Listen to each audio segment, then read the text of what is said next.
जय हिंद साथियों, हिमाचल की वीर भूमि को और वीरों वीरांगनाओं की धरती को और आप सबको प्रेस के मेहमान को सबको सैनिकों का बहुत बहुत सलाम।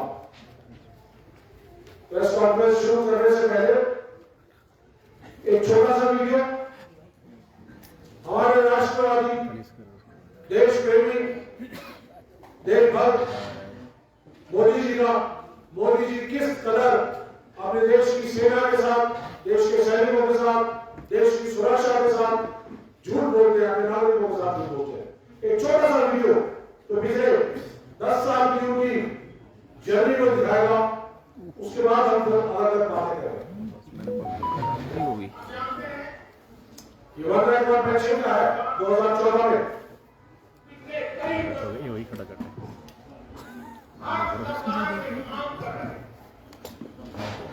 One rank, one pension.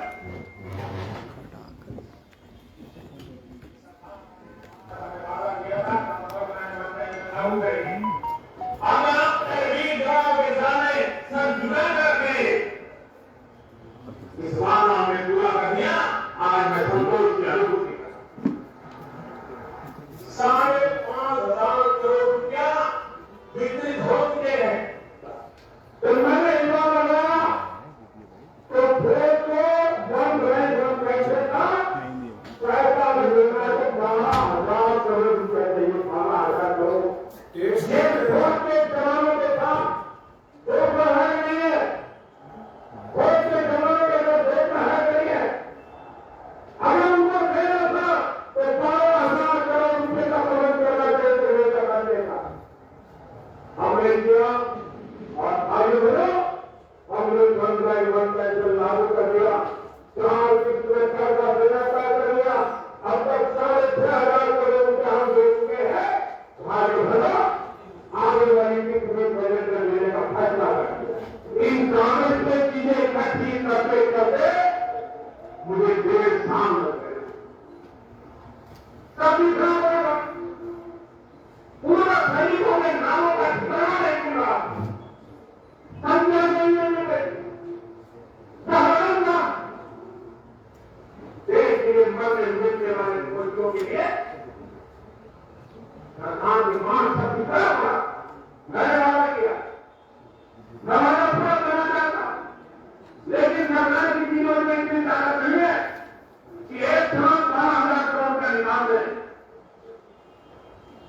ये तो 500 करोड़ की बात करके चले मांगे भाई बहनों, ये निवृत्त फौजियों की ताकत थी कि मैंने निर्णय कर लिया और अब तक 4 किस्त दे चुका हूं।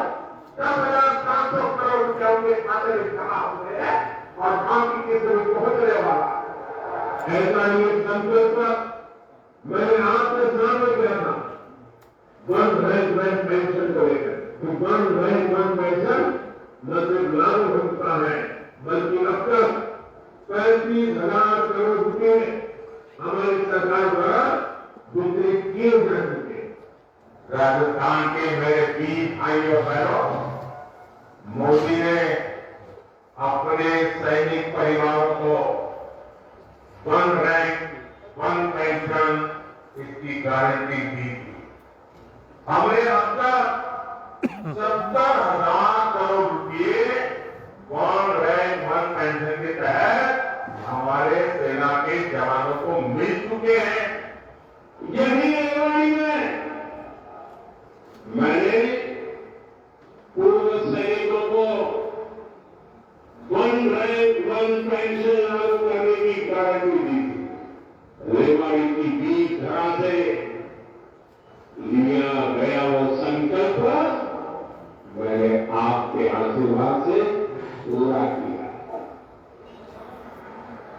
अभी तक मुआवजे के तहत वन रैंक वन पेंशन के तहत पूर्व सैनिकों को करीब करीब 1,00,000 करोड़ रुपये मिल चुके हैं। मोदी ने जब वन रैंक वन पेंशन को 1,00,000 रुपये लगाया, 1,25,00,000 करोड़ रुपया हम फौजियों को दे चुके हैं। मंडी में बोला इसने। अब मुझे बताइए भाई, कहां 500 करोड़ और कहां 1.25 लाख करोड़। ये 500 करोड़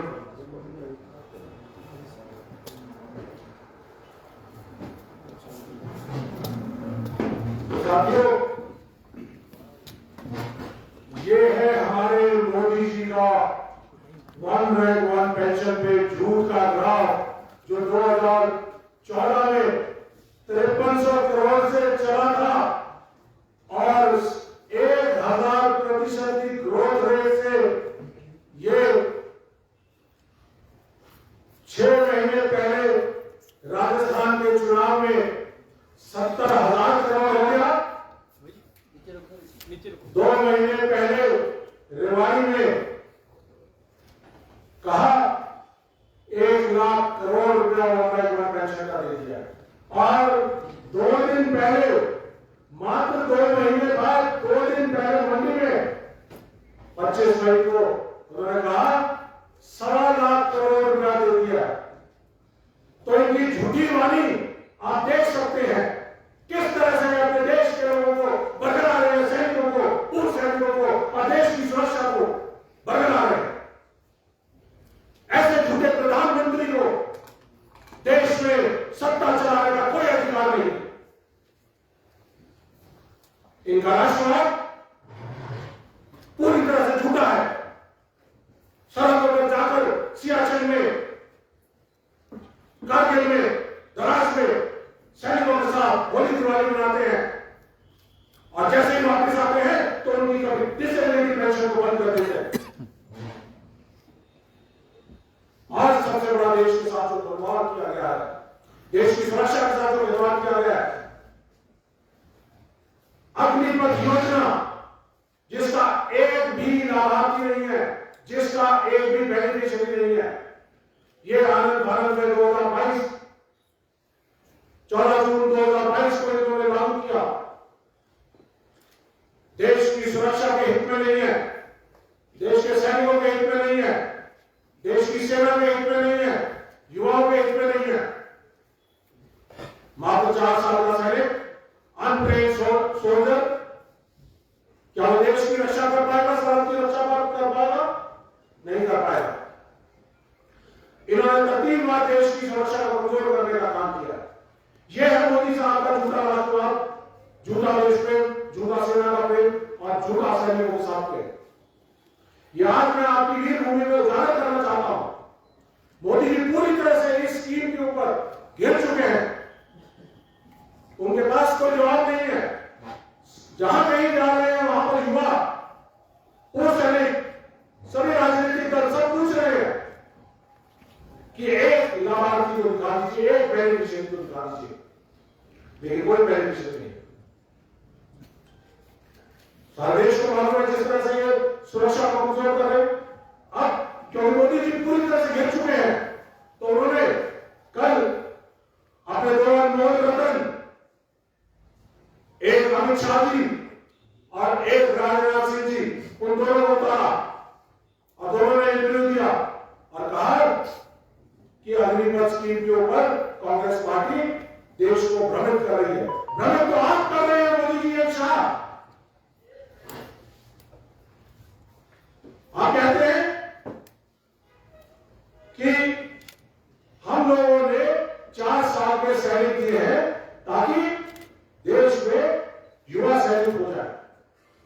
आपने 4 साल मात्र इसलिए किया क्योंकि आप अपने देश के जो पूंजीपति है, साथी अपने अडानी और अंबानी, जो पहले से सिक्योरिटी इंडस्ट्री के अंदर आ चुके हैं, आपने इस इंटरव्यू के अंदर, आपने इंटरव्यू की कॉपी सुना, इंटरव्यू के अंदर उन्होंने कहा कि इन युवाओं को 4 साल सेना में काम करने के बाद इनको पैरामिलिट्री फोर्सेस के अंदर 10% आरक्षण दे देंगे और पुलिस ऑर्गेनाइजेशन के अंदर उनको एब्जॉर्ब किया जाएगा। लेकिन आज तक एक भी नोटिफिकेशन नहीं हुआ। 2 साल हो गए, एक भी नोटिफिकेशन नहीं है। ये 4 साल के बाद में जो वापस आएंगे, रिटायर होकर आएंगे, 18 साल की उम्र में भर्ती हो गए, 22 साल की उम्र में रिटायर हो जाएंगे, तो उसके बाद वो कहां जाएंगे? उनका भविष्य अंधकार में है। आप कहते हैं 10% रिजर्वेशन, कहां रिजर्वेशन? वो नोटिफिकेशन दिखाइए। यस,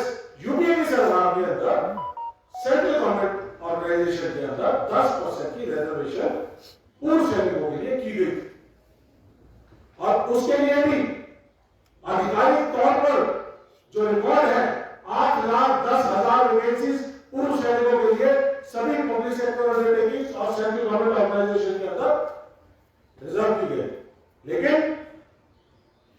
मात्र 30,000 वैकेंसीज आज तक फिल्ड है। हमारे पूर्व सैनिक उनके लिए 7,82,000 पद आज भी खाली है। क्यों नहीं भरे? क्यों हमारे पूर्व सैनिकों को इंडस्ट्रीज के चौकों पे, इंडस्ट्रीज के सामने सिक्योरिटी का काम करना पड़ रहा है?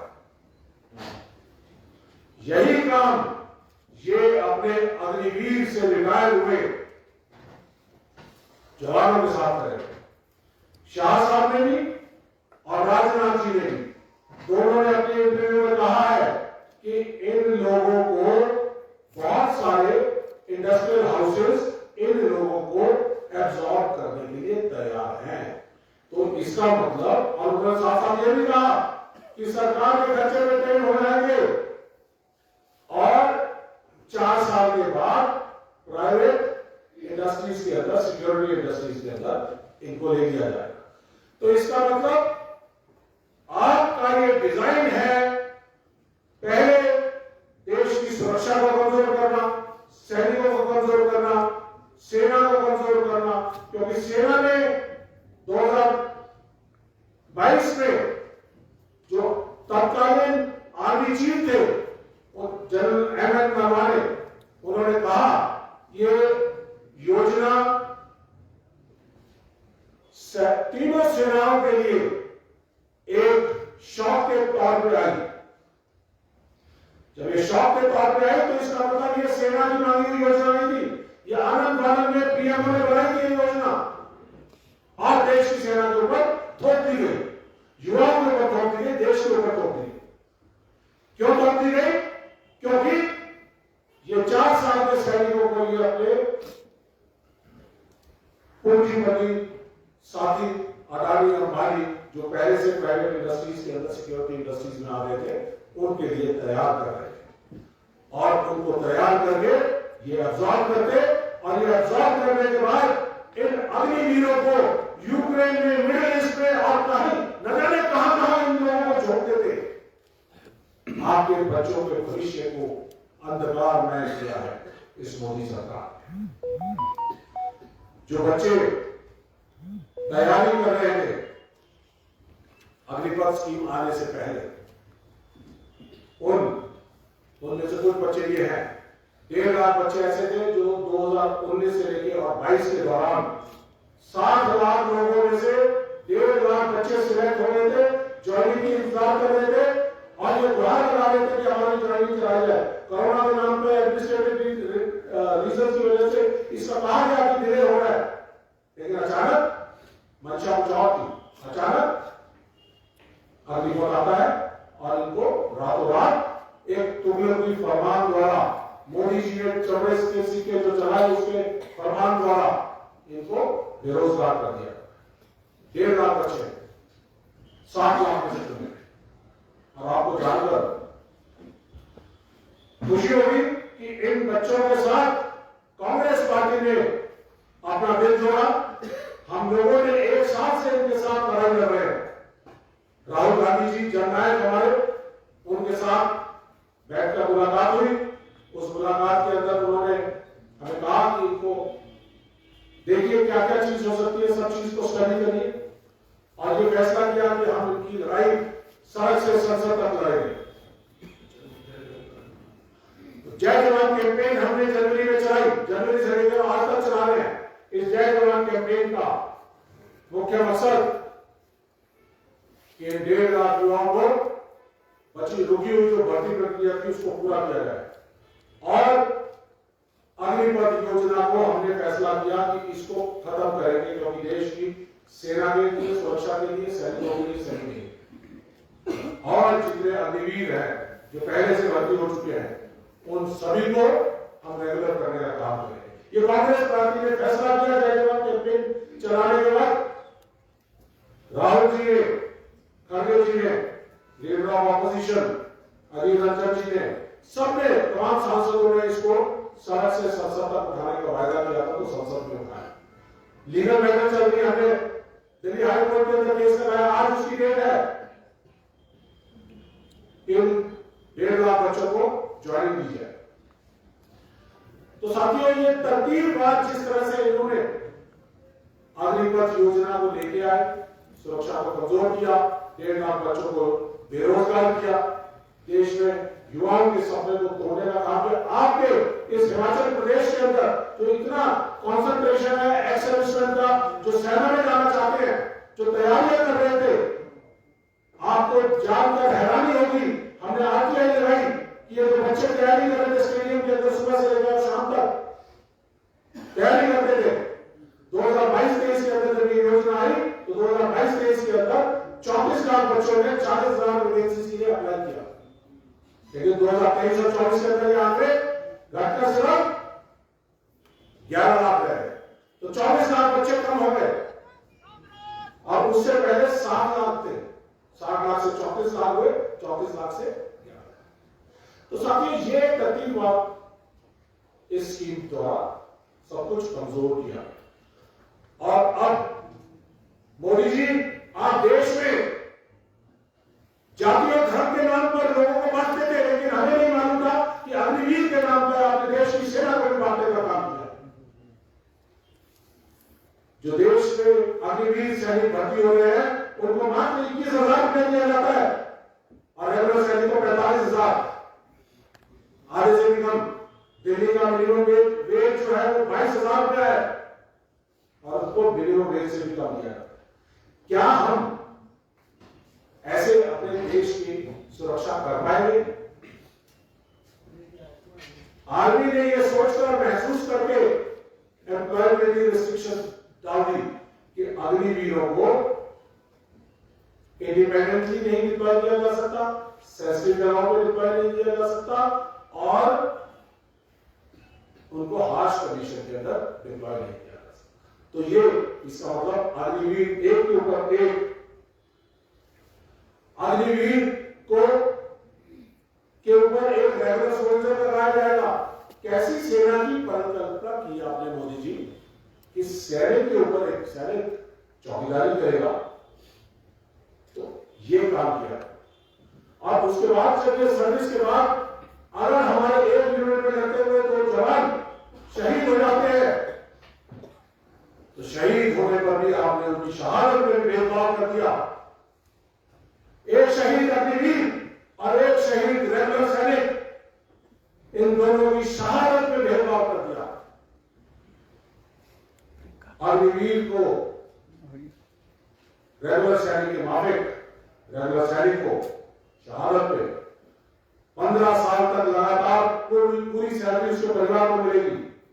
उसके बाद 15 साल के बाद पेंशन मिलेगी, ग्रेचुटी मिलेगी, एक्स सर्विसमैन का दर्जा मिलेगा, शहीद का दर्जा मिलेगा, एक्स सर्विसमैन के तमाम बेनिफिट मिलेंगे, बच्चों के लिए, परिवार के लिए, डिपेंडेंट्स के लिए, माँ बाप के लिए तारुण्य मेडिकल फैसिलिटीज मिलेगी, बच्चों के लिए शिक्षा की सुविधाएं मिलेंगी, स्कॉलरशिप मिलेंगे और तमाम तरह की सुविधाएं मिलेंगी। लेकिन अग्निवीर को शहीद होने पर इन सब चीजों से महरूम रखा जाए। तो क्या आप अपने देश के शहीदों के साथ ये भेदभाव मंजूर करेंगे? नहीं मंजूर करेंगे। क्या अपने देश की सेना को कमजोर होता देखना चाहेंगे? नहीं देखना चाहेंगे। तो इसलिए पूरे देश में जब ये जय जवान कैंपेन चली, एक माहौल बना, सारा देश कहता है एकजुट होकर। राहुल गांधी जी ने भारत जोड़ो यात्रा में, भारत जोड़ो न्याय यात्रा में सबसे संवाद किया, तो एक ही बात आई कि अग्निपथ योजना को खत्म किया जाए। तो इसलिए कांग्रेस पार्टी ने अपने न्याय पत्र के अंदर फैसला किया है कि अग्निपथ योजना को खत्म किया जाएगा, अग्निवीरों को रेगुलर किया जाएगा और पुरानी भर्ती प्रक्रिया को लागू किया जाएगा, ताकि हमारे हिमाचल के बच्चे फिर दोबारा से भविष्य उनका बन पाए और वो वापस देश की सेनाओं में भर्ती हो सके और देश की सरहदों की रक्षा कर सके और देश के लिए मरने मिटने के लिए कुर्बान होने वाले हिमाचल के वीर भूमि से आने वाले बच्चों का भविष्य उज्जवल हो। तो ये कांग्रेस पार्टी कर देता है। साथियों, इसके साथ साथ अब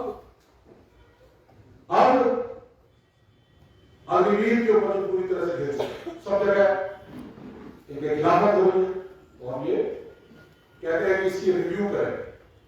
क्यों रिव्यू करोगे? इतनी बढ़िया योजना, आप चुनावी रैलियों में हर चीज की बात करते हैं, क्यों नहीं कहते कि हम इतने देश के लिए अग्निपथ जैसी योजना लेके आए और अग्निवीर जैसे सैनिकों को दे रहे हैं? क्यों नहीं बात करते? अगर इतनी बढ़िया योजना है, नहीं करें, डरते हैं, क्योंकि उनका सच उजागर हो गया, क्योंकि अपने पूंजीपति साथियों का फायदा करता है। इसके साथ साथ साथियों, आपने जिस तरह से वन रैंक वन पेंशन के बारे में देख लिया, मोदी साहब का झूठ। One rank one pension UPA सरकार ने 26 फरवरी 2014 को दोनों सदनों में पास किया, लोकसभा में, राज्यसभा में, और इसको कानून बना दिया। समान रैंक, समान वेतन सर्विस, समान पेंशन। और उस टाइम पे उसका मसौदा जो तैयार किया गया, अब ये झूठ बोल रहे हैं कि मालूम नहीं कि कौन लोग थे, कितने लोग थे, क्या था क्या नहीं। देश की सेना में एक एक जवान, चाहे वो सर्विस कर रहा है, चाहे वो रिटायर हो गया, उसके एक एक का लेखा जोखा हमारे डिफेंस रिकॉर्ड्स के अंदर रहता है। तो ये झूठ मत बोलिए कि मुझे 1.5 साल लग गया। मैं बताता हूं 1.5 साल क्यों लग गया। 15 सितंबर 2013 को भिवानी में जब उन्होंने रैली की थी और घूम घूम कर चारों तरफ कहा था, उस देश से मैं इन सैनिकों को, उन सैनिकों को नमन करता। हम भी थे वहां पर, लेकिन उन्होंने कहा 100 दिन के अंदर इंप्लीमेंट करूंगा। जब 100 दिन बीत गए, हमने बात की, कहते हैं कि समय लगेगा। उसके बाद बात की, समय लगेगा। 1.5 साल बीत गया, तो हमने कहा भी ऐसा है। उस टाइम जेटली साहब ने, कहना नहीं चाहिए, जेटली साहब उस टाइम के फाइनेंस मिनिस्टर थे, डिफेंस मिनिस्टर थे। उन्होंने कहा करण साहब, जो चुनावी माहौल के अंदर जो बातें की जाती है सभी को पूरी करने वाली नहीं होगी। हमने कहा कि थैंक यू वेरी मच। जो देश के सेना और सैनिकों से झूठ बोल सकता है, उसको राजनीति में भी रहने का कोई अधिकार नहीं है। हमने संयुक्त महाराष्ट्र तंबू गाड़ दिया और उसके बाद इनको मजबूर होकर कॉन्फ्रेंस देने। तो जो 8,300 करोड़ का जो मसौदा था, जो यूपीए सरकार के दौरान बनाया गया था, उसको जब इन्होंने 2015 में 7 नवंबर 2015 में पास किया, तो मात्र 5300 करोड़ का 3,000 करोड़ का नुकसान हो गया। तो साथियों, एक चीज और बताना चाहूंगा, ये जो कहते हैं कि 26 फरवरी को जब इन्होंने बजट में 2014 में 500 करोड़ का प्रोविजन रखा, 500 करोड़ का प्रोविजन इसलिए रखा गया था, आप लोगों को जानकारी होनी चाहिए क्योंकि आप पत्रकार हैं। जब चुनाव में आप जा रहे हैं तो आप सिर्फ अप्रैल और मई 2 महीने का बजट दे सकते हैं। इंटरिम बजट होता है, क्योंकि आने वाली सरकार जो है वो उसका फैसला करती है। वो मई और जून में जब सरकार बनती है, उसके बाद फुल बजट आता है। तो वो इंटरिम बजट था, इसलिए 500 करोड़ रखा गया। और कहा गया, उसके अंदर लिखा गया, चिदम्बरम साहब की स्पीच में कहा गया पार्लियामेंट में कि इसके बजट की प्रोविजन के लिए कोई भी पैसे की कोई भी कमी नहीं आएगी। तो मोदी जी झूठ मत बोलिए, आज आपका झूठ पकड़ा गया। 2015 में 5300-5500 करोड़ हो गया, उसके बाद आप बढ़ते चले गए। रेवाड़ी में उन्होंने भी पीछे बोला 1 लाख करोड़, 2 दिन पहले आपने आगे बोला 1.25 लाख करोड़। तो ये झूठ का ग्राफ किस तरह से बढ़ा है इनका, ऐसा ही झूठ का ग्राफ इनका हर मुद्दे के ऊपर बढ़ता है। जब इन्होंने सर्जिकल स्ट्राइक की 2017 में, 29 सितंबर 2017 में सर्जिकल स्ट्राइक की, उससे अगले दिन 30 सितंबर को इन्होंने डिसेबिलिटी पेंशन को खत्म करने का ऐलान किया, ऑर्डर निकाला। हमने गिरावट की, वापस किया, लेकिन अब पीछे 6 महीने पहले उन्होंने फिर दोबारा से डिसेबिलिटी पेंशन को खत्म कर दिया, उसको रिलीफ में तब्दील कर दिया। जो पहले टैक्स बेनिफिट से, इनकम टैक्स से के दायरे से बाहर थी, अब वो इनकम टैक्स के दायरे में नहीं है। तो कांग्रेस पार्टी ने फैसला किया है, वन रैंक वन पेंशन जो यूपीए के आदेश में जिस तरह से था उस तरह से दी जाएगी। अग्निपथ योजना के बारे में आपको ऑलरेडी बता चुका हूं, और डिसेबिलिटी पेंशन को भी हम खत्म करने जा रहे हैं, उसको वापस ओल्ड डिसेबिलिटी पेंशन बना दी जाएगी। उसको लागू करें ओल्ड डिसेबिलिटी पेंशन को, और उसको टैक्स के दिया जाएगा और टैक्स के दायरे से उसको बाहर रखा जाएगा। इसके साथ साथ कई और चीजें हैं जो मैं आपको बताना चाहूंगा, जो डिफेंस से रिलेटेड है, जो कि आपका इलाका है। जो हमारे सैनिक बुजुर्ग हो जाते हैं, उनकी रख रखाव के लिए,